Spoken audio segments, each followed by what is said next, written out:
Hi,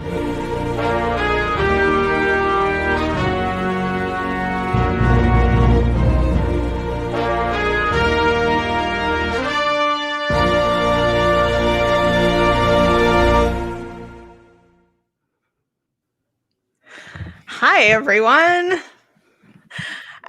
Thanks so much for coming to our Star Trek Year in Review panel. My name's Jara Hodge, and I'm one of the co-hosts of Women at Warp, a Roddenberry Star Trek podcast. And I'm going to let the co-panelists introduce themselves. And I'll start with Sue. Hi, I'm Sue. I'm also from Women at Warp. Kennedy. Hi, I'm Kennedy. Hold on, I don't have my pips on. I'm out of uniform. Sorry, guys. It's Kennedy. It's been a year. Storm Tribble. Excited to get into this. Hello. Hi, Annalisa. Is it me? Yeah. Mm-hmm. I'm sorry. My audio, I guess, is cutting out again today. I didn't hear my name. Hi, I'm Eliza Pearl. I'm also of Women at Warp.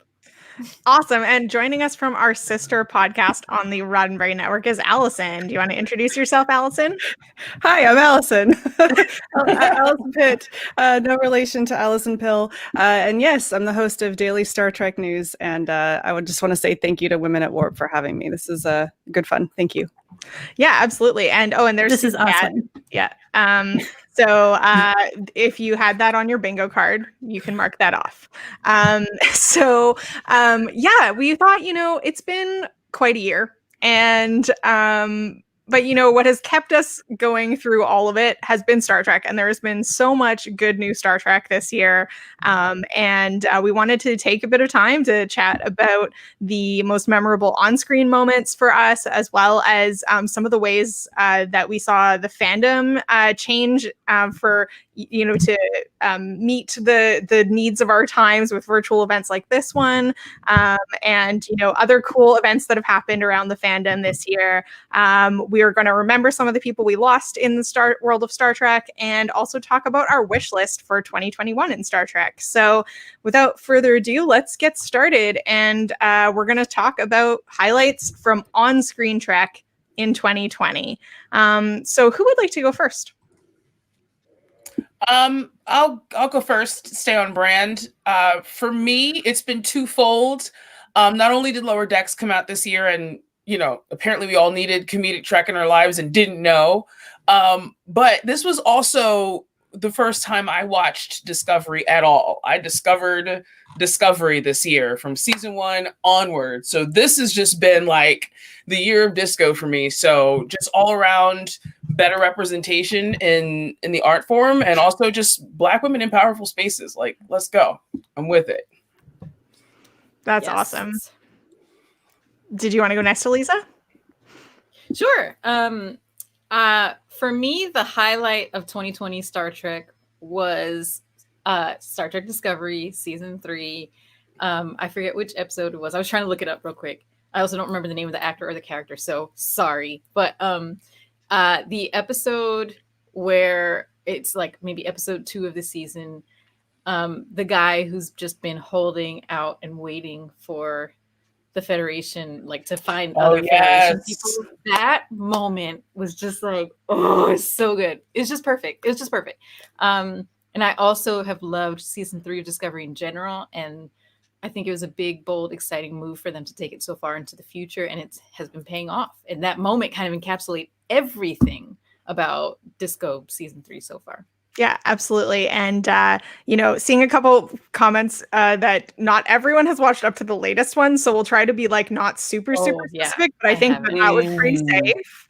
I think that moment where they encounter the guy that's been holding it all together was almost kind of what I wanted for Discovery from day one. Like, show us how people keep it together in the most challenging of times, because that's kind of what we're living through. And I feel like this whole season has been kind of like a just an allegory for the times we're living in, and it's pretty great. Sue, sorry. The character's name is Aditya Sahil, by the way. Thank you. Oh, and the actor is Adil Hussein. There he is. Great. Thank you. I have a feeling there are going to be multiple cat removals this evening. She's in a mood. Let's see. I think my personal favorite moment was not an on-screen one this year in Star Trek, I had the incredible opportunity to be on the cruise this year, on Star Trek The Cruise, just a few days after Ken Mitchell made his ALS diagnosis public. And that was his first appearance after telling everyone about that. And the welcome he got was so heartwarming, but also his participation in the cruise, his excitement to be there, wanting to spend time with everybody, taking pictures, against the company's policies. It was all so lovely and so wonderful, and like a true example of Star Trek community was happening on that ship the first week of March, which is kind of mind-blowing to look back on. Very true. So Allison, do you want to throw in an on-screen moment?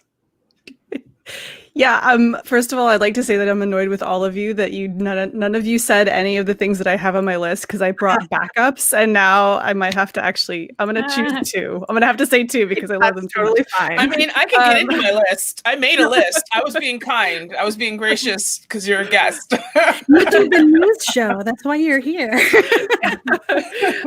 So the first one that I wrote down was the appearance of Troy and Riker on Star Trek Picard. It was just such a wonderful sort of coda to those characters, and the tone of how they brought them back and the relationship that they had with Picard was just such a callback to the before times, and then also it was just wonderful to see. I just love them all so much. So that was it. And then I also wrote down the sarcastic Vulcan salute, because that to me is like like I do that all the time now, right? And just Lower Decks in general, like that show continually surprised me with how like intelligent and compassionate it was, and like the bit where he's like, "Oh, bears," and they shuffle him onto all the different jobs on the ship is, that was prime Star Trek to me. Well, I mean, the one that I was going to say is also from Picard, which is 7 of 9 on Picard. In my opinion, is the best of the 7 of 9. And I mean, she's just so multi-dimensional, and like having the backstory that she had with Voyager makes it so much like still really powerful, because you can see that shift, and then plus she gets to wear super comfy sweaters. And I mean, I hope that we'll see more of her queerness more explicitly in season 2. It was like a little bit tacked on at the end there, but I was super here for 7 of 9 in Picard. It was my favorite part of Picard, hands down. My favorite part of Picard was when she plugged into that cube. I lost my mind. Okay, I lost my mind. Yes. Picard was kind of a slow burn for me. I'm not going to hold you. I did get some like old man patronizing, like white savior vibes that I just kind of wasn't down with. But when Homegirl plugged into that cube, I said, "Oh, let's go, let's go!" Of course, me crushed that all her drones were flushed away, like directly afterwards, was heartbreaking. But hell yeah, comfy sweaters too, Jared. That's a really good point. I didn't think about that. Free 7's ribcage. Does anyone else throw in some more on-screen moments? I mean, if we're going down the list, because I have more time to jump in. I definitely compiled some, and was like, no, Allison's going to be on. Don't hog like the airtime. Just be nice. So yeah, seeing 7 plug into the cube, Discovery in general, Lower Decks in general, but specifically character-wise, Beckett Mariner, Carol Freeman, and Michael Burnham. Like we went from having Uhura as Starfleet officers, and that was pretty much it, with the exception of like, Captain La Silva and a bunch of other auxiliary characters, but never on bridge, on uniform since Uhura. So to see not 1, not 2, but 3 fully fleshed out, completely different women, not encompassing all of, Black culture as if we're a monolith, but showing that there's like complexities and nuances and all that, was just like, tastes like success is what it tastes like. I'm just so very pleased. But seeing Hugh again was my other big one. Yeah. I didn't know I had such an emotional attachment to Hugh until that happened, and then I'm like ugly crying. Yeah. I just so many great things that happened, but those others rather in particular were definitely on my list for sure. Yeah, I'll throw in another one. I also loved in Picard a couple of things about Picard. First of all, the Data stuff, all of the, finding out, uncovering the things about Data that had happened after we last saw him on screen. I also loved, I thought visually Picard was gorgeous. And like when they actually get to the lovely little planet, I don't want to give spoilers, but y'all know, if you saw it, you know what I'm talking about. Once they get to the place they're going, it's just like really visually stunning and has strong like TOS vibes. And yeah, that's I'll add those two things too for on screen things that I loved. I really loved when we got Picard and Hugh together, and he's sort of explaining the XBs to Picard and turns them from the monsters that they are in Picard's eyes into victims, because that's what they are, survivors.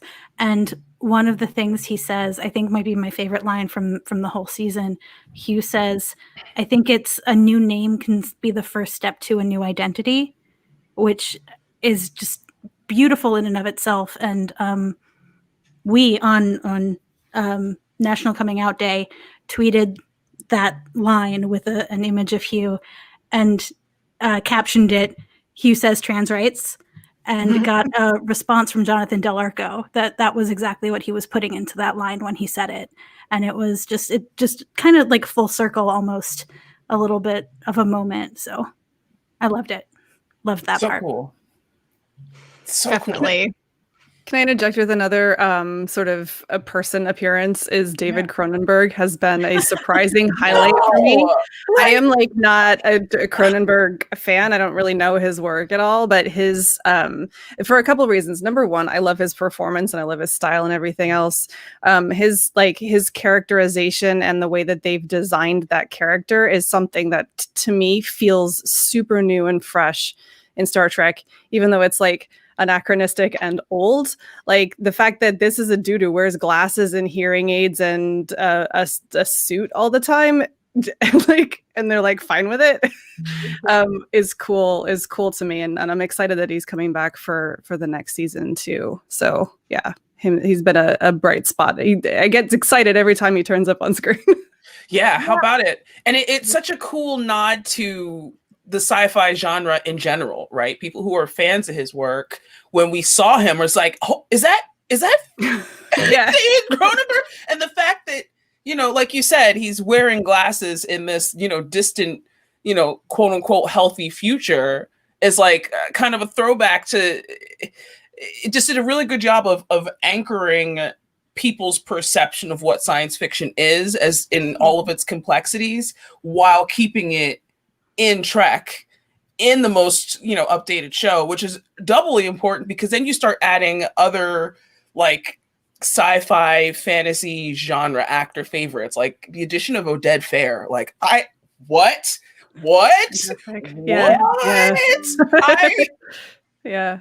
Again, didn't know we needed it. Didn't know I needed David Cronenberg in Star Trek. I thought I was good. Apparently, I have been living my life completely wrong until this point. You never know. Yeah, you never know what until you see and Oded Fehr, like if I had compiled all my list of actors that I would have loved to see in Trek, Oded Fehr I would have never ranked because I didn't think I would ever get a chance. And here he is, big bad daddy admiral too. Like let's go.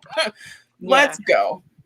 Yeah, is it Kovich, the David Cronenberg character? Mm-hmm. Yeah, Kovich. Yeah. So about That's him, his name, like, Kovich. When did they ever name him? That's what Marina said in her comment. Thank you, Marina. But yeah, about that character, what I and you kind of like touched on this, Kendi, but like I just wanted to touch on it again.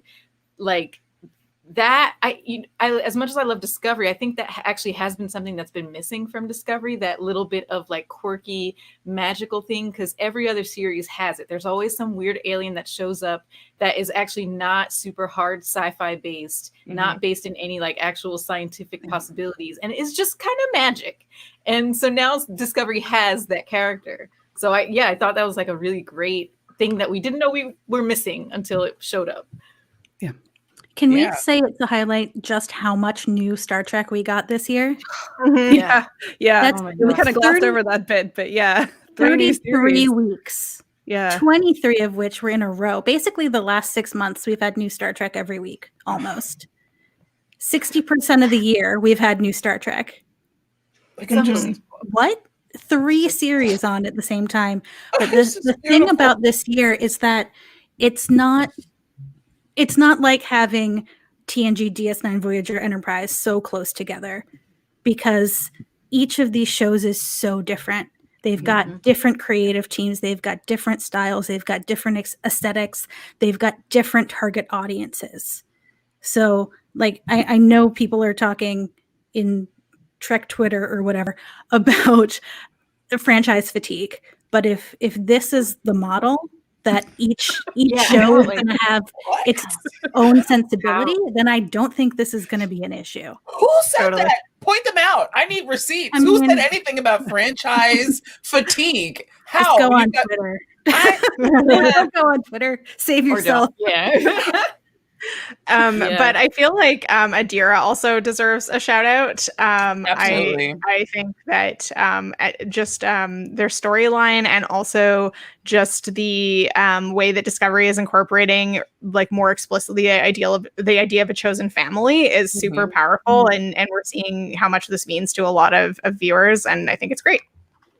Yeah, I'm really glad that, they properly pronounced Adira eventually, because that was getting difficult to not only write, but also Yeah. like What do you talk refer to the person at the same time. So I'm just really glad that they addressed it, that the characters just like accepted it and moved on and just normalized it, like, so we can get to more Yeah. pressing things like Yeah. Disco hasn't saved the world enough times. Here's another fabric of space and time you have to save us too. Sorry, guys. But it wasn't like Yeah. just a weird alien thing. It wasn't like, this is because I have an alien thing in me. Right, It right. was like, this is, I've always felt like this, and everyone goes, Yeah. cool, moving on. Yeah. The I like that they pronoun- provided a blueprint for kids, not kids, but any That's- people as well. yeah. It was very fast, and it was almost blink if you miss it, but they gave some very sensible, good wording that for the next person that wants to come out to their family or friends as non-binary and literally doesn't know what to say, there's literally a blueprint there. I thought it was great. And Yeah, and the show I made know it I saw clear. some comments about how like, oh, it's so dated that they did that, and in the future it's not going to matter. But it's actually really important that they showed that moment of a non-binary person saying their pronouns and having like coming out in that moment, because we need to see those moments. We need to like universalize and normalize those moments. And also, like, yes, in the future it hopefully will become more the norm, and it'll be more just accepted in the moment like it was, but that moment's still going to be there. Like, there are certain things like, adolescence is always going to be adolescence. We're not going to outgrow things like coming out and adolescence and certain, like deciding certain big things about our lives that we're going to open up about. Those decisions aren't going to change. So it was good to like just kind of put a stamp and say, here it is for this character. And it was also, for me, it was like getting confusing before that moment, because I was like, wait, so, I mean, it's totally fine to have like, non-binary actor playing a character who is binary. But I was like, well, what was the point if they're just going to have them play I was so confused. But yeah, I was so glad that they just said it, did it, put it out there. Yeah. I think the confusion came from the fact that the creators came out and told us the character was going to be using they, them pronouns, right? Yeah. And I just quickly wanted to make the point that, not all non-binary people use they, them pronouns. So Right. it's not a requirement by any means, but it definitely got confusing when they were gendering a non-binary person. But Aliza, to your point about it not being a big deal, it wasn't a big deal, right? Adira established their pronouns, and the characters in the room said, "Oh, okay, cool." Yeah. And it wasn't an argument. It wasn't a big deal. Right. So that's exactly what everybody wants, right? Just like, oh, Right, all right, yeah. that's what you want. Cool. Let's move on. If anything, Stamets and Colbert were like, okay, Yeah. I see you. Assert yourself, hun. Do you need something Right. to eat? It was. You It was. looked. So it was very like, okay, that's cool. You can use whatever pronouns you want, but I'm still your space dad. And when I say you don't beam down to a planet without us knowing, you don't beam down to a planet without us knowing, you know? Mhm. Their response to Adira saying their pronouns was almost like, "Oh, we see you." Like that's what I felt in that Mhm. moment. Like the look on their faces was like, "We get yes, okay, we see you fully." Right. Yeah, and even like the right before Adira said it, they seemed a little bit nervous. There was that moment of, okay, I'm gonna say it. And again, I just really like just the full picture of that moment internally that they let us see instead of it being like, oh yeah, I'm they them, whatever. It was actually like a moment that they had to take before they said it out loud. That was Right. Yeah, for sure. Well, I feel like now is a good time to shift gears a little bit and look at more of broader things in the fandom. This could be events like Sue talked about earlier, some of the virtual events we've seen. It could be some of the news, some new releases of merch or licensed books or comics, anything that was exciting or memorable to you outside of the on-screen world. So the thing that's happening in our comment section Mhm. that we haven't talked about yet is the Yeah. announcement that Kate Mulgrew will be returning as Janeway for Prodigy on Nickelodeon. Yeah. I think that might be the single biggest piece of news for the year. Would you say, Allison? Sure. Sorry, I'm so overwhelmed. I was a big prepping for this question. and I realized how many hundreds of articles we've published on the show that actually I was reading through going, oh, that happened this year. So Mhm. yeah, in terms of old, like because all the Picard stuff really was sort of from last year. But yeah, in terms of rebooting old bits of Star Trek, yeah, that was a pretty big one. Yeah. Yeah, she got a statue and everything. Mm. Like, Yes, it finally. It took a little while. That was They pretty were cool. so disappointed because it was supposed to come out, I think, on her birthday, in May. I want to say, I think it was, and then they kept delaying it, and eventually they got it done. So that's great for them. yeah. Here for it. Yeah. Oh, God, it's Kate. Oh, I have one. Yep. non on-screen thing. The Garishir performance of Little Achievements on Sid City Social Club. Oh my gosh. Which, I'm not a huge shipper, and I'm not a huge like fanfic reader, but I recognize the significance of that to the fanfic community and the shipping community, to have Andrew Robinson and Alexander Sadegh buy into that and do that performance together was really, really wonderful. And it totally made me get all emotional when I watched it, because those two, I mean, if you've ever watched DS9, those two have always had chemistry, like always from day one, whether you ship them or not. And watching them do that performance it's so many years, like decades later, and they still have that chemistry, and they're not young men anymore. And it was just wonderful. And for all those people that desperately ship them and have done for decades, like that moment for them must have been pretty amazing. So yeah, that for me is the non-on-screen highlight of the year. I guess my non-on-screen. No, in fact, I know my non-screen favorite thing this year was joining the crew. Like, that's been it's been nothing short of freaking dope. And granted that only happened in August, which feels like ages ago. Oh my God. Wow. But it feels like years and years and years ago. Like Sue was saying about the cruise being in March. Like, y'all remember Tiger King? Like 30 years ago? Oh my God. 30 years ago? Oh, you mean this year? Joining Women at Warp has been like transformative. It's opened my horizons up to, you all fabulous people, but then it's also gotten me involved with Trek Twitter, which I was never much of a Twitter person, really. Like you pop in every once in a while, live tweet a movie that you've seen for the first time ever. I don't know, whatever. And that was it. But now it's like, oh, there's community. There's friends. I'm meeting people and I'm staying in touch with people and doing cool YouTube videos and, meeting Sirach Lofton, which I never thought was going to happen. Thank you, Elisa, by the way, and Improvised Generation for that. Just being a part of this has been so, like, I'm trying to watch my language and not. Oh, do we have to do that? I'm trying. I'm going to make an effort because I know that I can sound like a full-blooded sailor if I wanted to. So it's just been amazing. And the people that I've met through it, it's just really good stuff. Well, definitely, I would say a highlight for all of us, expanding the crew too, and include you and Eliza and Sarah, who couldn't be with us tonight. But yeah, I feel like the like virtual events that have sprung up, even though like at the beginning there was so much going on, it was kind of hard to keep track. But I think it's been really encouraging and like heartwarming to see how these events, especially like virtual TrekCon, I think has gone like particularly well and really balanced the kind of like panels with celebrities with like fan stuff, but also just fan interaction, and really like filled a gap that was there with people who are like looking for more social connection and connection with our Trek community and kind of crappy times.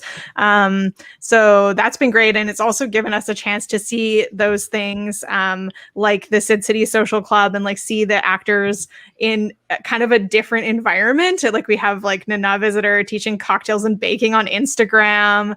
I would say like a highlight from Trek Twitter this year was like recently when like a troll was coming after Marina, being like, when was the last time, Marina Sirtis, like when was the last time you were relevant? And she's like, oh, I don't know, it was a week ago when the Royal Mail called to ask if I could be on a stamp.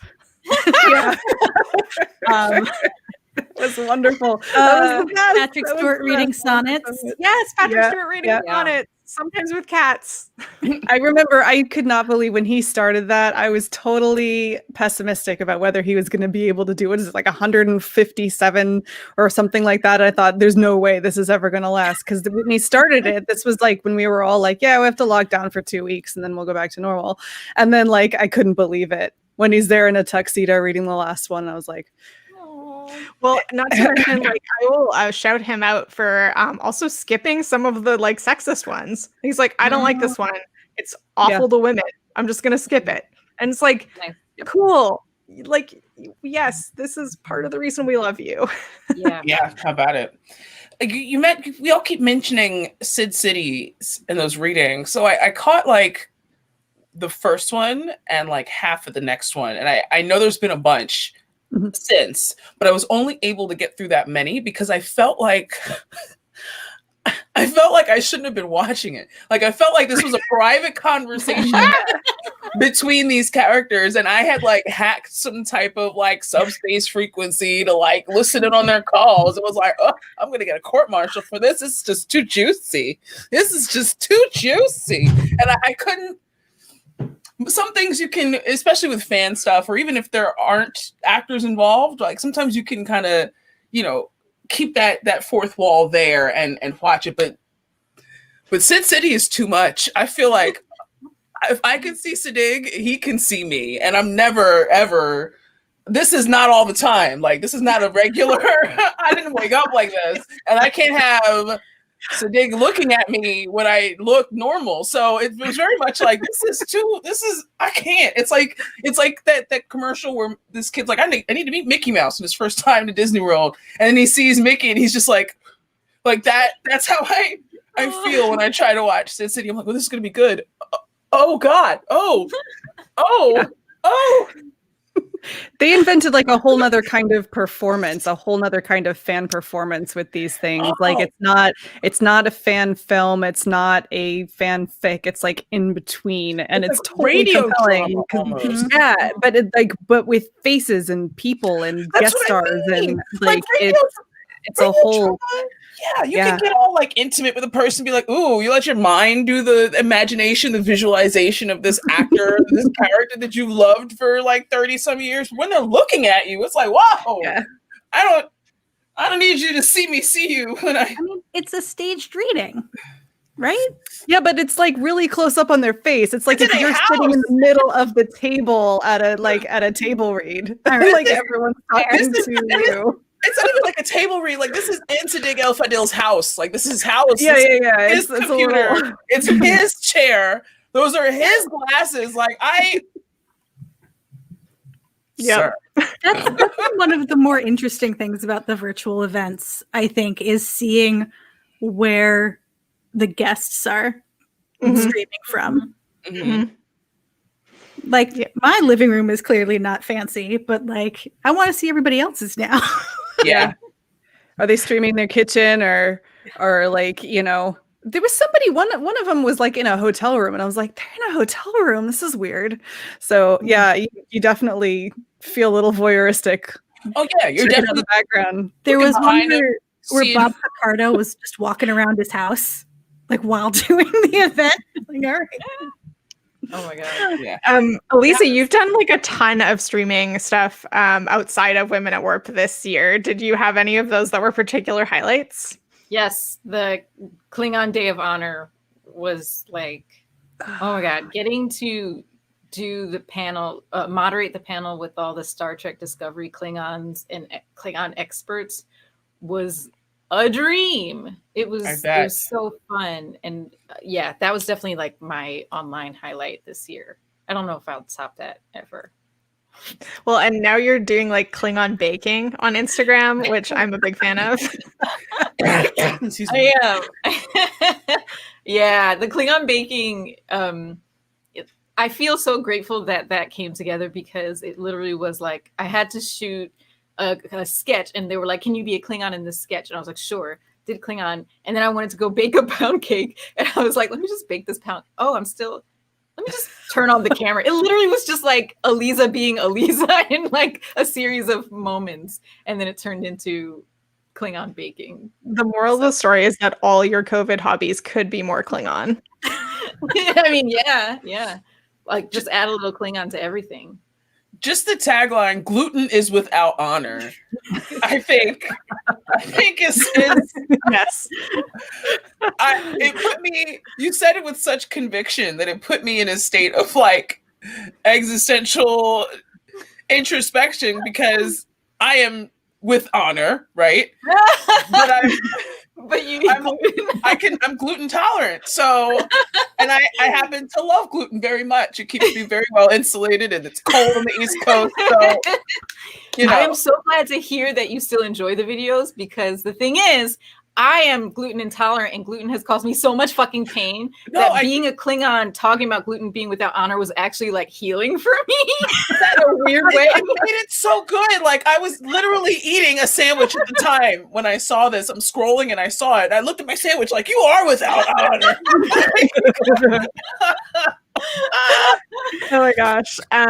So one thing I wanted to shout out from like things that came out this year perspective was Una McCormack's Star Trek Picard novel. Like we all had complicated feels about Picard and we recorded like an hour and a half long episode on it back when it finished the season 1.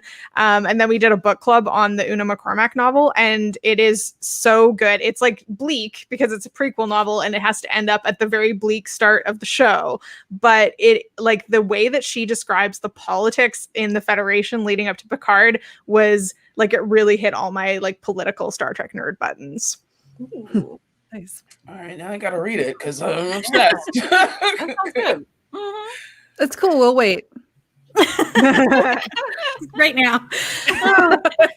But speaking of Una McCormack, I mean, she also wrote the autobiography of Catherine Janeway that was published much more recently, but also this year. which That was also this year. Oh my I God. think it was Yeah. re-released this year. No. Or like no, Catherine Janeway was released in October of this year. Yeah. Picard was It's been previous. announced for a while. Yeah. Oh, okay. No It wonder I had was been like, coming and kept getting Yeah. pushed back, but it did come out this year.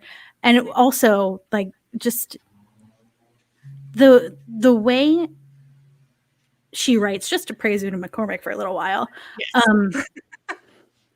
yes, Doctor. focuses on characters that we don't always get. And especially in this Janeway book, there's, we have previous Janeway history books, biographical books in the stories that Jerry Taylor wrote. But when McCormick writes them, she's focusing kind of on her relationships with other women, mentor relationships and friend relationships that you don't get in the Jerry Taylor books. And it's just yay, Una McCormick. Let her write everything, please. We are fans. So we should probably move on, but hopefully we'll have some more time at the end. We're also going to take questions and comments, so type them in if you have them. But at this point, we're going to take a bit of a quick moment to remember some of the people that we lost from the Star Trek community this year. So we have a little bit of a slideshow. Then we're going to come back and we're going to talk about our wish list for 2021 and take your questions.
Okay.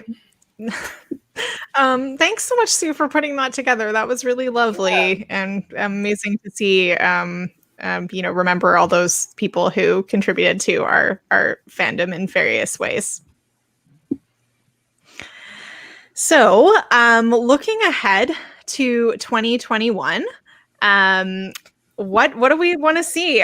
We know some things to expect, although maybe I can call on someone like Sue or Allison to give us a bit more of a reminder of like what we actually are expecting to come in 2021. Well, I think it's changed, right? Because previously, we had been expecting, Picard season 2, Strange New Worlds, Discovery season 4, Lower Decks season 2. Lower Deck season 2, maybe the Section 31 show, perhaps. Yeah, Section 31 was supposed to start filming earlier this year, actually. But with COVID, I think the only schedule that is not affected necessarily would be that of the animated shows. Yeah, Lower Decks and Prodigy, I think, are still expected on time. I don't know when, because like what happened with Lower Decks and Discovery season 3 this year, their readiness will not necessarily dictate when they'll air, because they'll use that strategically when it makes the most sense for those platforms. But the next live action Trek that we get will probably be Disco season 4. And that's filming now. Though that's the only one filming currently. Yeah, Strange New Worlds is going to start in January. I thought 31 or Section 31 had started. Section 31 has not started. It's not we haven't had any news about that. Strange New Worlds is starting in Toronto in January, and Picard is starting around now. Or sorry, Strange New Worlds is starting in February. Picard is starting in January in LA. But right now, the LA County is so we're just gonna ask you really nicely not to film anything. We can't really stop you, but probably best if you don't. So I don't know about Picard, but we don't really know when we're gonna get live action Trek again. Yeah, So Toronto's going all you animated Trek haters better buckle up and shut up, because that's all you're gonna get. You're either gonna be begrudgingly getting over yourself, or you're gonna be miserable. That's me. I gotta give Lower Decks another chance then. Oh, Elisa. Yeah, we haven't talked about this, Kennedy. I know. I'm not trying to burst people's bubbles. I am. Oh, if I had a mech left, I would throw it right now. That's how. You have to understand. I'm yes, I'm a Trekkie, but I'm also a comedy person. I've written comedy. I do comedy and improv.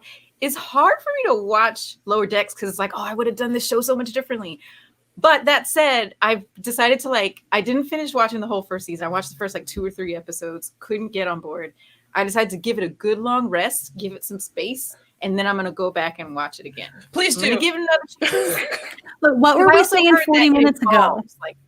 What's that? What were we saying 40 minutes ago? That each show is for a different audience. Exactly. Yeah, that's true. With other Star Trek, I was mad for a few weeks about how much I didn't like Lower Decks, and then I was oh well, whatever. There's so much other stuff. Right. I guess fast forward on to the next one.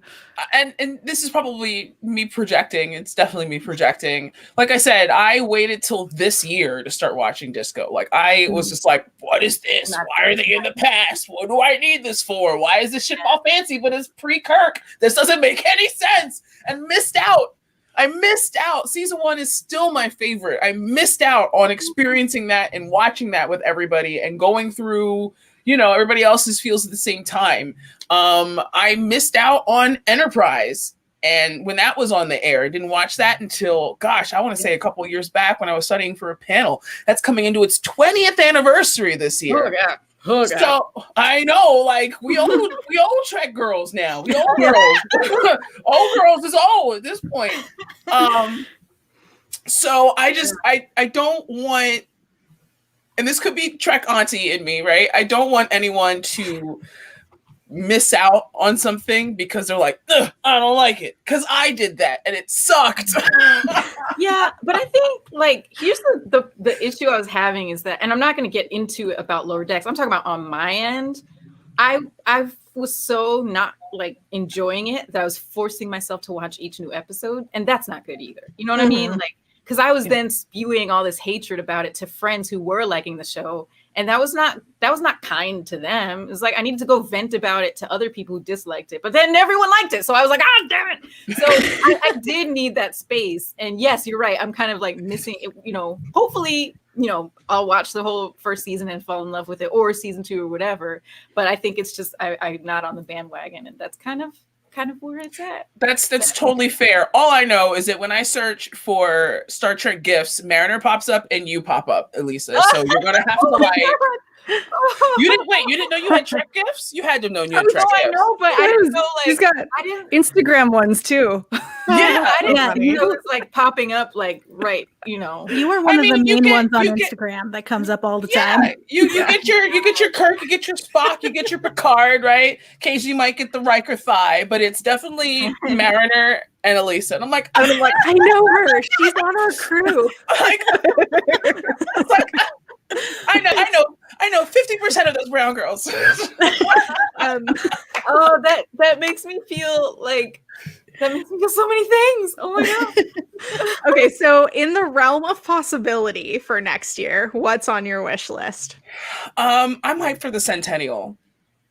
The The Centennial. Roddenberry Centennial. I'm hyped for the Oh. Roddenberry Centennial Mm. because I feel like after all this time, after such a long-standing, well-established franchise, property, art form, however you want to describe this phenomenon that we all love so dearly, 100 years of influence, whether it be through Gene personally or through his work, after he's passed, is impactful enough that it deserves this type of event. And now that Trek has become so inclusive and progressive to incorporate people in marginalized communities at all different intersections, like this is the time to kind of regroup and, kind of put everybody in one big happy starship, because whether you like the animated ones or don't, or, love quote unquote old Trek and hate quote unquote new Trek, like you're all Trekkers. We're all in this ship together. I don't give a shit if you're happy about being on the lower decks or not. Like, guess what? We're all on this boat.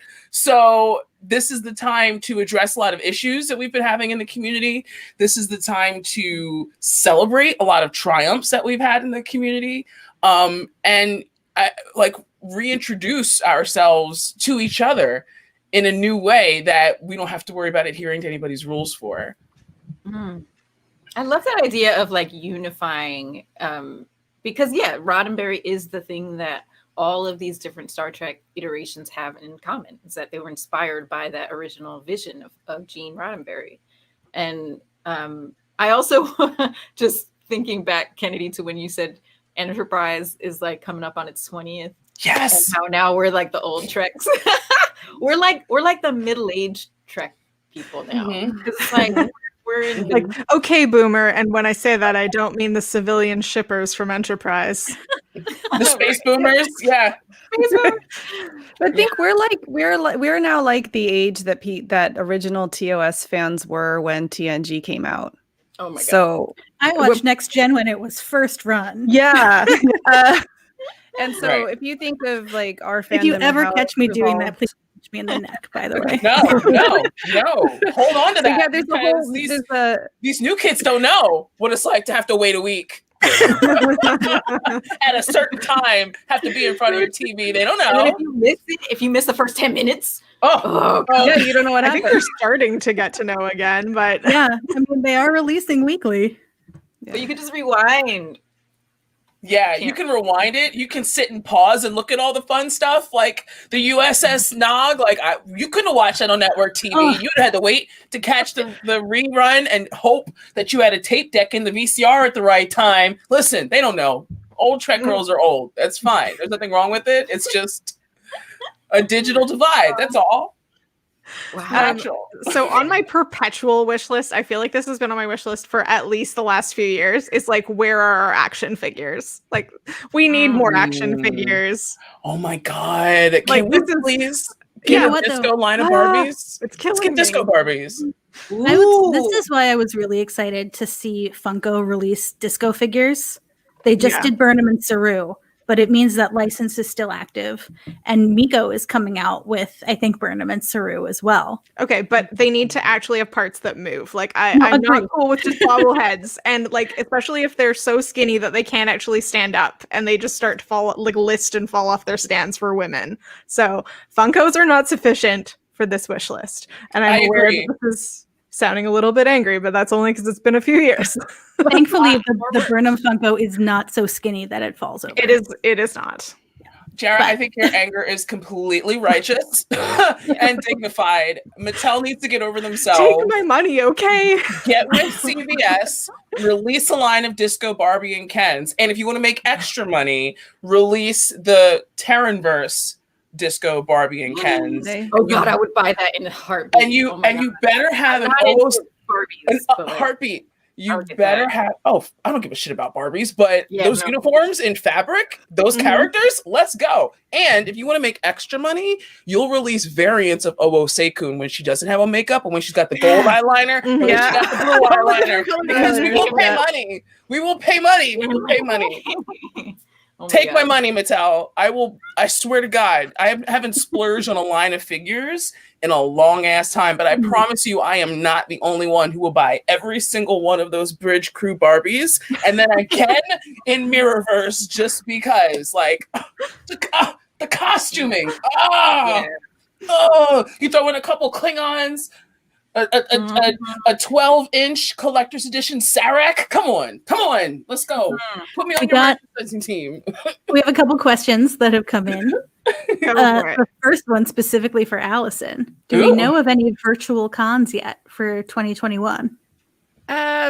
Honestly, I'm gonna totally defer to Marina, because Marina in the chat is the one who compiles all the events for Daily Star Trek News. So she's the one with the ear to the ground. She's the absolute expert. I know that we have a couple real cons. I shouldn't say real cons, in-person cons that are scheduled for next year, but I don't know about the virtual ones. So I think there are we don't know about the in-person ones either. So I think there are a couple GalaxyCon events for Star Trek coming up. Yeah. But I Yeah, don't know the person? exact dates. I think it's fair to say Virtual. that those GalaxyCon ones are going to continue on, because they've come up with a good format that they've reproduced in cookie cutter, and they've given a lot of opportunities for people to upgrade. So it's almost zero barrier to entry if you want to participate, but you can still get that that con experience of the one-on-one chat or the autographs. And actually, this is one of the things that's on my wish list for next year, is increased accessibility. Even though we've been forced onto the internet, it's actually increased accessibility for a lot of Star Trek fans who otherwise wouldn't be able to go to a convention or something like that. And now they can get a one-on-one chat with Marina Sirtis, which, by the way, you can't do at a convention. So, Right. it's actually helped people a lot. And yeah, I'm all for the GalaxyCon format. It's really, really good. They tend to be a lot less expensive than a Cameo. Yeah. But And I don't speaking like of Cameo. Marina, question to all panelists: which show, current, next season, or in pre-production, are you most looking forward to, and why? Strange New Worlds. Me too. Return to episodic television, a return to family-friendly television. I hope that they make it something that I can watch with my kids, and less of the swearing, less of the Klingon boobs, and make it episodic so you can dip in and out, please. My Has reason any for of that- has any of that been confirmed for Strange New Worlds, or that's just what you want to see? episodic Episodic has been has confirmed. been confirmed. Yeah. Cool. I haven't heard anything about ratings or anything Klingon. like that. My excitement for Strange New Worlds is in the character of Number One. Mostly, I want to learn so much more about her. I have always wanted to learn so much more about her, and I feel like we're hopefully finally going to give that character her due. My concern with Strange New Worlds is that they are launching a show, and the three main casts that we know of so far are all white, and with the really disgusting behavior and racism that we have seen in the Trek fandom, I have a lot of concerns that a certain part of the fandom is going to latch onto that show and see, look, Star Trek is white again. This is what Star Trek is supposed to be, and conflate episodic television with whiteness. And I really hope that this production crew is, or the production team, the design team, everybody, the casting, are going to be really conscious that they've got 3 main characters cast and they're all white, and go to the effort to make sure that the Enterprise is not super white. So there's that. Really good point. That's a really good point, Sue. Allison, I didn't think about, wanting these episodes to be family friendly because I was just like, hell yeah, Klingon boobs. But knowing now that, that I didn't stop to think that, like, oh, hey, Kennedy, all these shows aren't for you personally. Like, other people want to consume them as well. So I was like, oh yeah, that's a good point. But also, Sue, like, holy crap, I thought as soon as you said, I don't even want to say it because I don't want it to like take off and Trek Twitter like make it a thing. But I figured that fan group that you're referencing specifically was like all up under Picard's butt because of, reasons. But now I was totally thinking, okay, Brave New World's cool. We'll get to see more about number 1. 2, Ethan Peck. But he squats. He never misses leg day. Vulcan leg days are the greatest thing ever. Side note. But now that I'm thinking about it, like, oh my God, like, you're right. Like, it's got that old Bechdel test failing ratio. And when you've been saturated with things like disco, and even accepting things like Lower Decks to go back like that, it makes me feel like, I don't know, there's a red cap slogan in there that I just want to burn before it's even been made.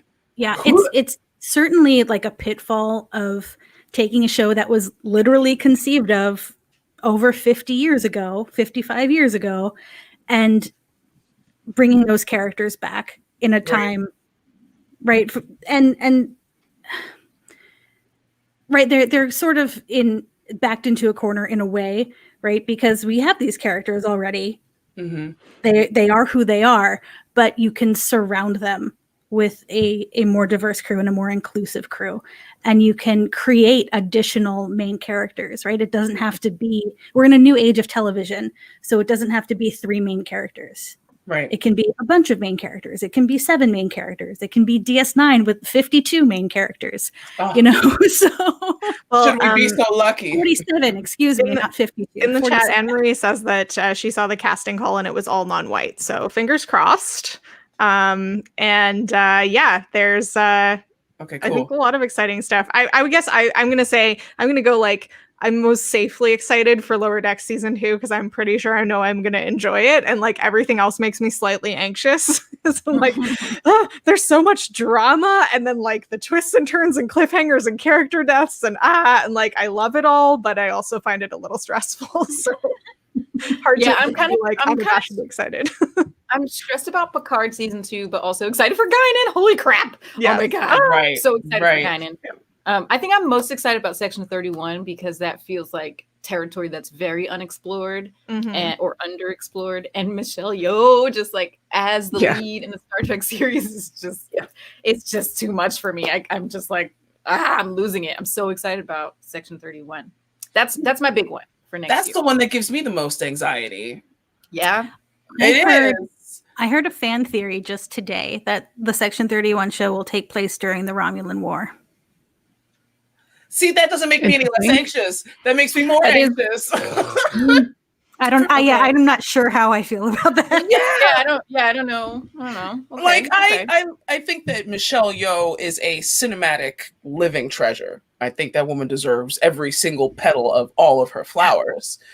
That being said, I can't stand Georgiou. So, it speaks to how good she is of an actor that I can't freaking stand the character. But I also am not really pressed to see a series about her. Section 31 is so shrouded in mystery that, anything could happen. And I love the idea of them busting Trek doors open, but I get nervous. Totally. And I think it's been like debated ever since they announced it, whether it's going to work in the Star Trek ethos to have a show that's helmed by someone that's like a Terran and a Section 31 person. And like, are you going to be able to still maintain Star Trek values? And I think that'll be a really interesting thing to see. Well, That's what I'm excited about, because I think forever, like I personally have wanted to see a show that is like the intrigue, the behind the scenes, the the inner workings and machinations of Starfleet Admiralty. And Section 31 is kind of that for me. It feels like it could be that show. It's about spying, and I want to see that Star Trek world.